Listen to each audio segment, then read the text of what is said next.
Welcome back.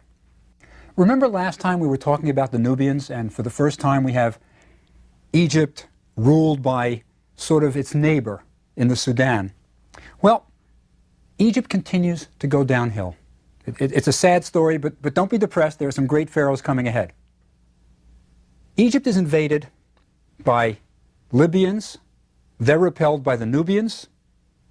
Then we get the Assyrians. Then we get the Babylonians. And then we get the Persians. And then we get to the Greeks, the last foreign rulers of Egypt. And today I'd like to talk about maybe the greatest of them all, Alexander the Great. Now, first let me say this. There is a legend, and it's just a medieval legend, that Alexander the Great was Egyptian. Egyptian, right? It shows how deeply ingrained it was that the ruler of Egypt should be legitimate. The legend goes this way, and it's not true, just a legend.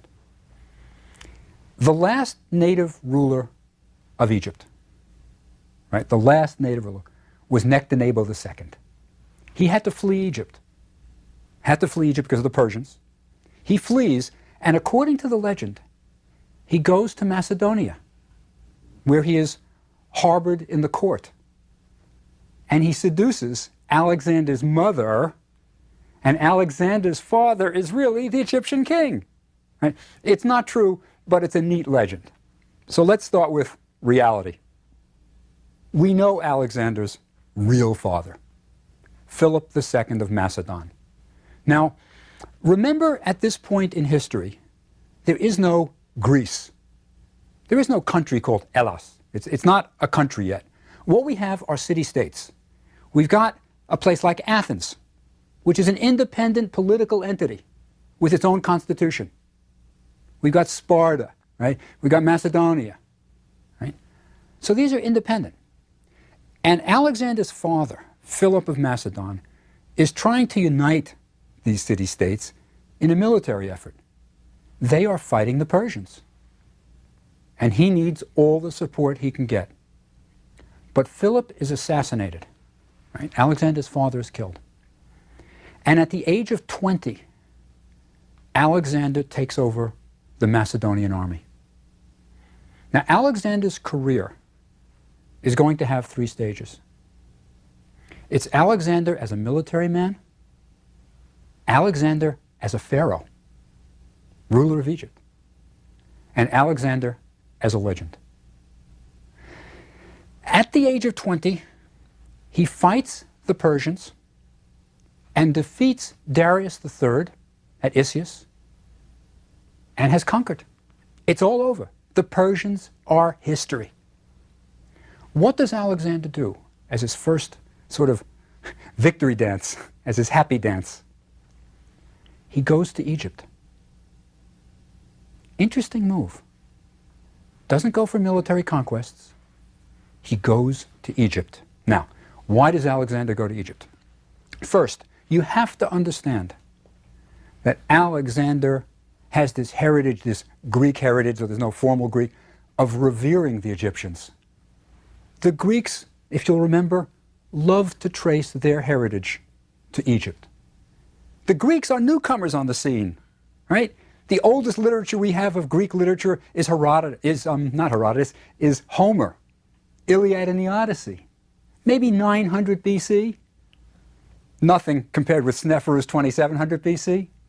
So the Greeks loved to trace everything from the Egyptians. They said, for example, we learned mathematics from the Egyptians. They were proud of saying that. Pythagoras goes into Egypt, supposedly. So Alexander wants to go to Egypt. Reveres them. He's not coming in as a conqueror and is going to milk it for all he can get. No. He has a goal. He wants to be declared a god, like an Egyptian pharaoh. So he goes to Egypt, and when he enters Egypt, I think he enters not as a conqueror, but as a liberator. The Persians were cruel, brutal, and Alexander must have been welcomed, absolutely welcomed. Now he goes to Egypt, and there are 3 major events in his Egyptian sojourn. We don't know the order in which they occur. We don't. But we know they occurred. He goes to the Siwa oasis. I'll talk about that. He is crowned as pharaoh. We'll talk about that. And he founds the city of Alexandria. So we will deal with all three. Let's first talk about the Siwa oasis and why Alexander goes there. The Siwa oasis is remote. It is off the beaten track. It is in the west, 38 miles from Libya. In order to get to Siwa from Egypt, you have to cross a really inhospitable desert. Dangerous. How dangerous? Cambyses, the Persian ruler, lost an army of 50,000 men on the way to Siwa.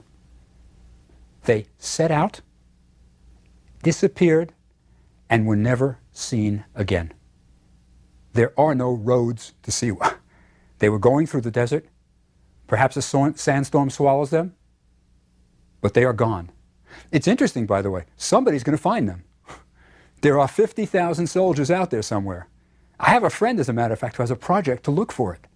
He's going to use remote sensing devices that can pick up metal, and he's going to fly low-flying planes over and try to pick up, I mean, if you've got 50,000 swords somewhere, they will be visible in some way. So I think in the near future you're going to see Cambyses' lost army. But getting to Siwa was not an easy matter. I mean, I can tell you how remote it is. I've been there several times. And I remember the first time I was going there. It's an oasis, so it's got its own water supply, but it's isolated. And I remember reading in a book, I'd never been there, so I read about it, that the language that the people speak there isn't Arabic. It's Berber. That's how remote they are. And the Berber numbering system, it goes 1, 2, 3, many. It stops at 3. So like, how many sheep do you have? A lot, or 3, or 2, or 1. That's the option.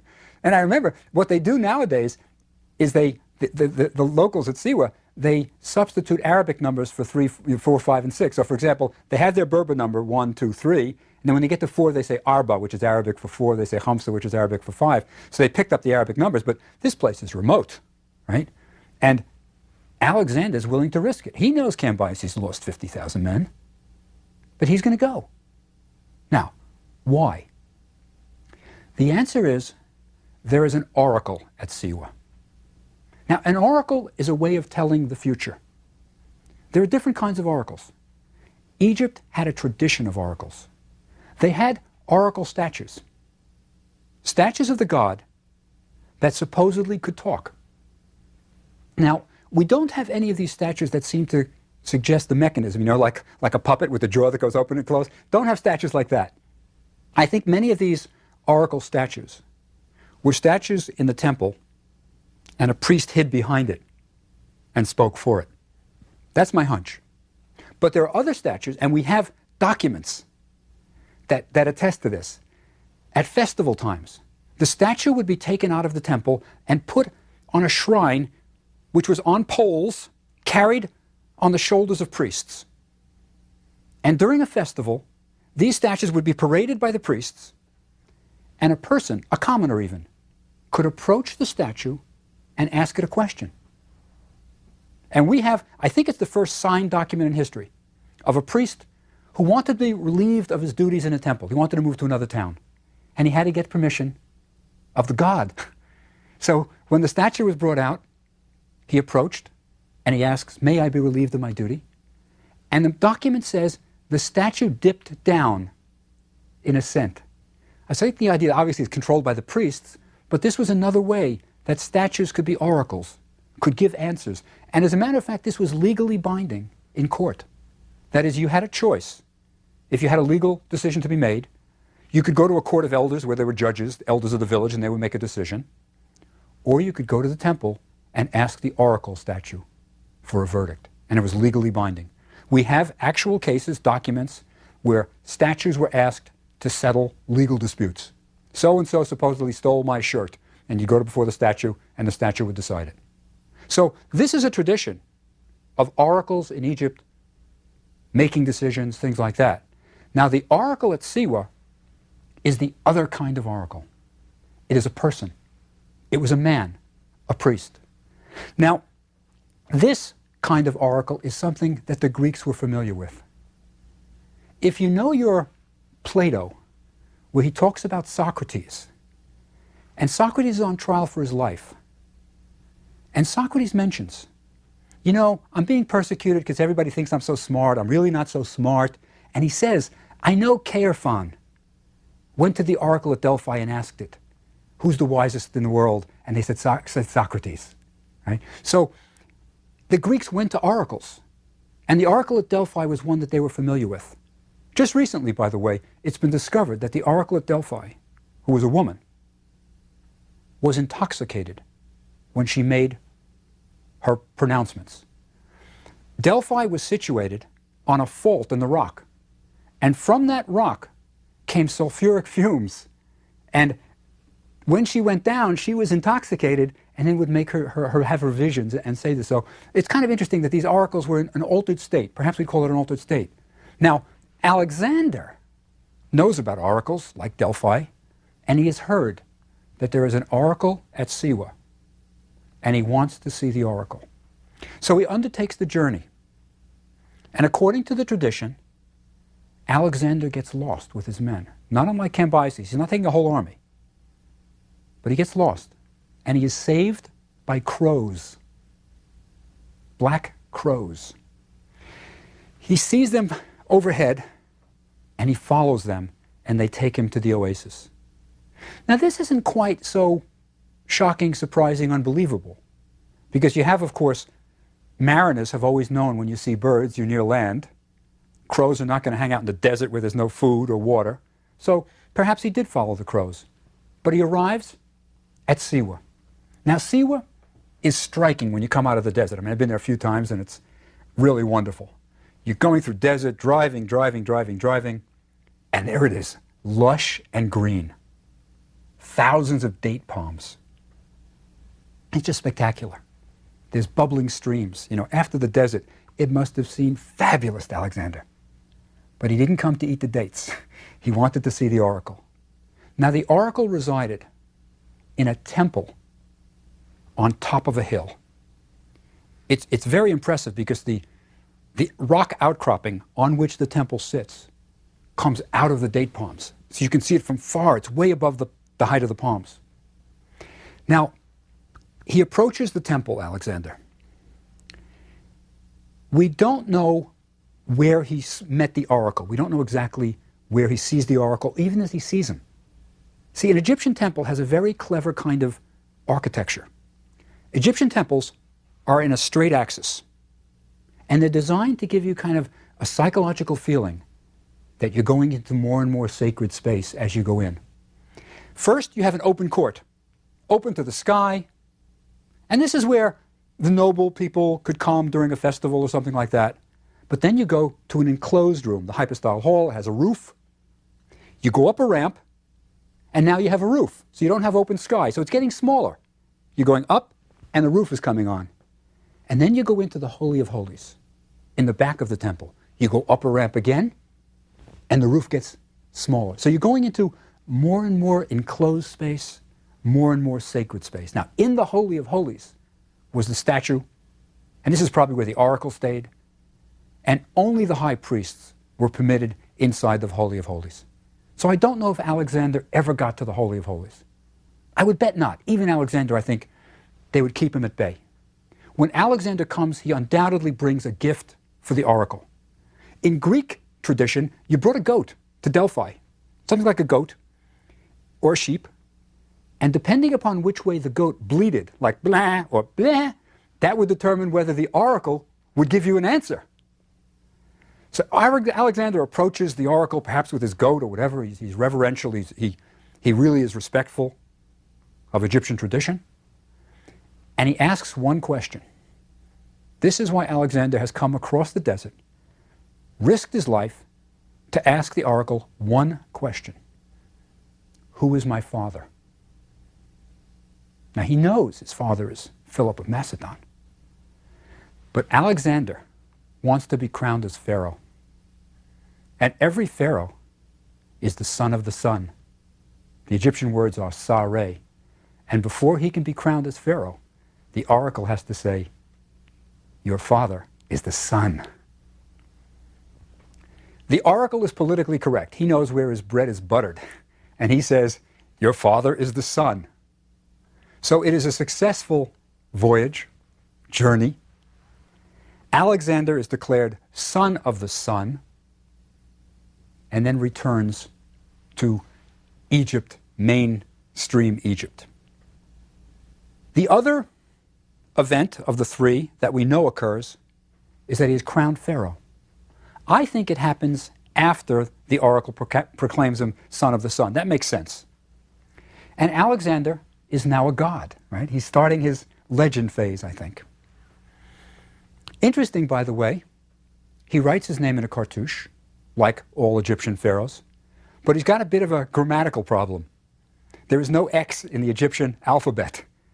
And Alexander, of course, has the X in his name.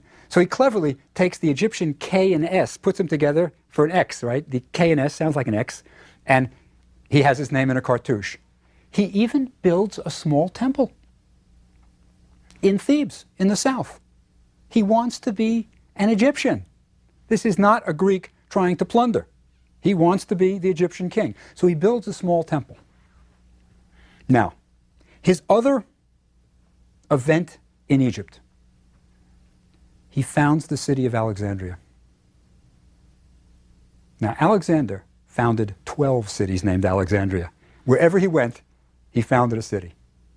But this one took. This one became great. We have an awful lot of information about the founding of this city. We know the architect's name, Dinocrates. And according to the tradition, Alexander and Dinocrates walked the land, laying out the city. Now, remember, the Egyptians were not great sailors. Didn't go on the Mediterranean often. So this port is no big deal to them. They never built large cities. So think of it as land, open land. And Alexander is walking with Dinocrates to lay out the city. Now, cleverly, they decide to have a grid. The streets are going to be in straight rows as a grid. And they're laying it out. They don't have chalk, which is a tradition that they use chalk. So they take grain, and they're kind of dropping the grain as they're going, showing where the streets are going to go. And they plan it to take advantage of the Mediterranean breezes, right? They're going to take advantage of these breezes so it'll be cool.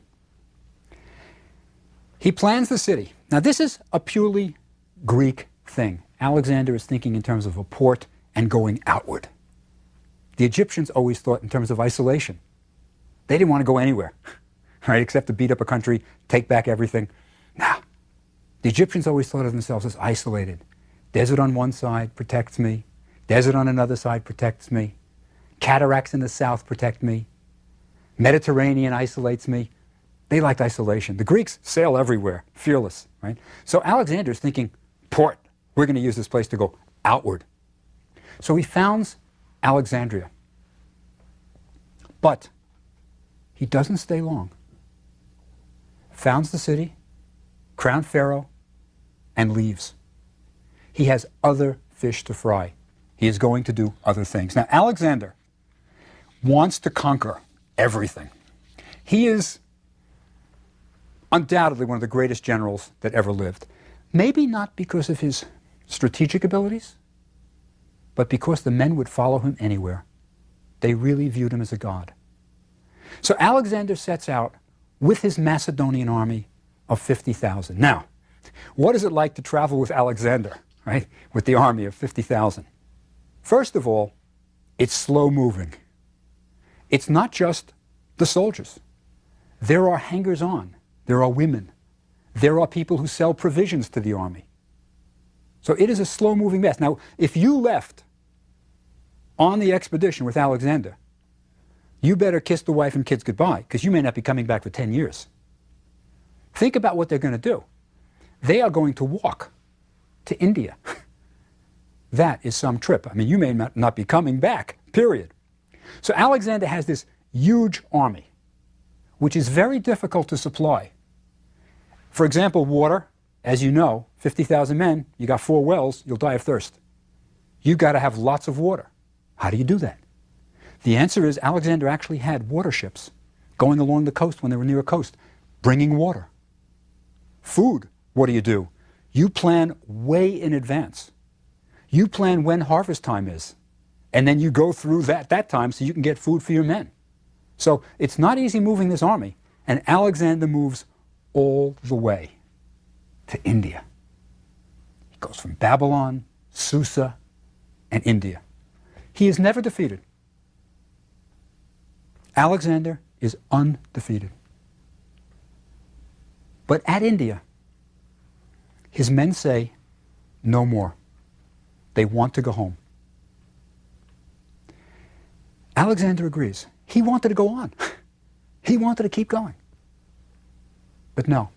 He says, okay, we'll go back. And they start the long march back. Now, it must have been an interesting march back, because the men would have met women they had married. As Alexander marched to India, he realized that if you're really going to conquer a people or rule them, you have to be integrated with them. See, the Egyptians never mingled with foreigners. They were beneath them, right? Never. They never wanted to live. The Egyptians never wanted to live in a foreign country. They never colonized. And I think part of the reason was their belief in life after death.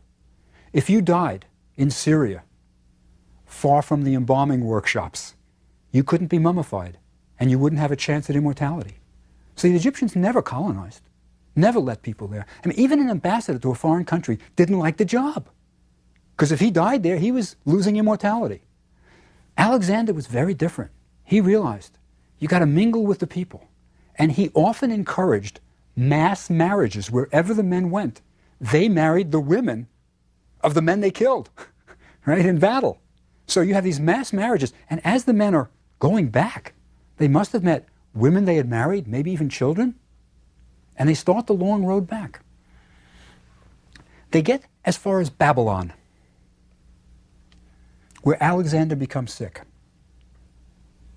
Now, we have accounts of what was wrong with Alexander. He ran high fevers for quite a while. There's been a lot of speculation what it was. Could have been dysentery, something like that. Could even been malaria, perhaps. But he is running high fevers for quite a while, and at some point it becomes clear Alexander is going to die. The generals gather around him, and they ask him. Now remember, Alexander has conquered the known world. He's conquered as much as anybody's seen. And he's got this empire. And the generals ask him, to whom does the empire go? They want Alexander to name the successor. Alexander's answer is the fittest. He does not name anyone. It will go to whoever is strongest. Interesting response. And he dies, leaving no successor named. The solution among the generals is that the empire is so vast, that they divide the empire among them. And different generals get different pieces. Now, our interest is Egypt. And Egypt goes to a general named Ptolemy. Ptolemy becomes the ruler of Egypt. But this doesn't end the story of Alexander. He's a legend. He dies in Babylon, and he remains there for a year. The body lies in state, we can call it, for a year. How did they preserve it? We know that the tradition is that it lay in spices of some kind. We're not sure what it is. They didn't have Egyptian embalmers there, so he's not mummified in the traditional Egyptian way. But it's preserved in spices. Now, why is it laying in state for a year? The answer is they have to build a catafalque, something to transport the body back to Macedon. And it's going to be of solid gold. And it takes a year to get enough gold and Greek goldsmiths to Babylon to build this incredible edifice. Right? This is how much Alexander was revered. They weren't just going to bring the body back. This was Alexander the Great. So for a year he lies in state while the gold is pouring into Babylon. Goldsmiths are coming and they're fashioning this incredible catafalque, which is in the shape of a temple. And on the temple walls, it's a kind of combination, temple and tomb. On the temple walls are Alexander's victories, scenes from Alexander's victories. Now we have some accounts of the transport of Alexander's body. It was pulled, it was on wheels, big gold thing with the body, pulled on wheels by teams of mules. And each mule had a gold bell around its neck to announce to each city that Alexander was entering. So it starts this long journey back home. When the body reaches Syria, north of Egypt, just north of Egypt, Ptolemy, Alexander's general, they had been friends since youth, Ptolemy rides out with his army, apparently to salute the body, but it's more than that. He hijacks the body. He takes the body away from the cortege, right? Takes it to Egypt. Now why? The answer is Alexander's a legend. And it will greatly increase the status of the city he founded, Alexandria, if he is buried in Alexandria. Think of it. Alexandria should have the body of Alexander the Great. So Ptolemy, the general, hijacks this body and brings it to Egypt. Now we have some account of what happens to the body. It lies in state in Memphis, the capital, the administrative capital, while they are building the tomb of Alexander in Alexandria. The tomb is called the Soma, which is Greek. Body means the body, like somatic, psychosomatic. It is just called the body. And we have accounts of where the tomb was. It is at the crossroads of the two main streets of Alexandria that Alexander laid out. It takes years to build the tomb. Years. The body lies in state in Memphis, and finally, it is buried in Alexandria. Now, Alexander's story doesn't end there. His body has disappeared. I am often asked, are there any great discoveries to be made in Egypt? The answer is plenty. But the one I can point to that I think is really out there waiting to be found is the tomb of Alexander the Great. The reason it's still to be found is that the crossroads of ancient Alexandria have disappeared under modern Alexandria. We don't know where he's buried. We do know that the body was seen well after his burial. We know that later Greek rulers of Egypt opened the tomb, took his gold coffin, melted it down, and replaced it with a crystal coffin, supposedly. We know that supposedly Cleopatra showed the body, right, to someone. But now the body is gone. You may have heard about 10 years ago, a woman excavating in Egypt said she had found the body of Alexander the Great, the tomb, actually. She was a Greek. That's important. She would have liked to have found Alexander the Great. And her husband was a businessman who did the translations of the Greek inscriptions in this tomb she found. And he's Greek, but he's not an expert on classical Greek, and he mistranslated things. It wasn't the body of Alexander the Great or the tomb of Alexander the Great. The tomb of Alexander the Great is still to be found. But Alexander starts a tradition. For 300 years, Egypt will now be ruled by Greeks. And that's our story for next time. See you then.